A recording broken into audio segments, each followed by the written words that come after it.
ನಮ್ಮ ಬಳಿ ಹಣ ಇಲ್ಲ ಮಗನೇ, ಆದ್ರೆ ನೀನು ಓದಬೇಕು. ಅಮ್ಮ, ಒಂದು ದಿನ ನಾನು ನಮ್ಮ ಬಗ್ಗೆ ಬದಲಾಯಿಸುತ್ತೇನೆ. ನನ್ನ ದೇಹ ದೊಡ್ಡದು, ಆದ್ರೆ ನನ್ನ ಕನಸು ಇನ್ನೂ ದೊಡ್ಡದು. ನೀನು ದೊಡ್ಡವನಾದ್ರೂ ಮನಸ್ಸು ತುಂಬಾ ಒಳ್ಳೆಯದು. ಮನಸ್ಸೇ ನಿಜವಾದ ಶಕ್ತಿ. ನಾನು ನಿನ್ನನ್ನು ನಂಬಿದ್ದೇನೆ. ನಿನ್ನ ನಂಬಿಕೆ ನನ್ನ ಶಕ್ತಿ.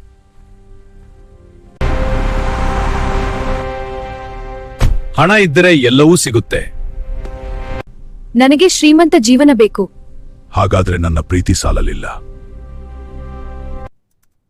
ನಾನು ಕೂಗಲ್ಲ, ನಾನು ನಿರ್ಮಾಣ ಮಾಡುತ್ತೇನೆ. ನೀನು ನಮ್ಮೆಲ್ಲರಿಗೂ ಪ್ರೇರಣೆ. ಇದು ಪರಿಶ್ರಮದ ಫಲ. ಇವನು ಇಷ್ಟು ಎತ್ತರಕ್ಕೆ ಹೋಗ್ತಾನೆ ಅಂತ ಗೊತ್ತಿರ್ಲಿಲ್ಲ. ಎತ್ತರ ದೇಹದಲ್ಲಿಲ್ಲ, ಯಶಸ್ಸಿನಲ್ಲಿ.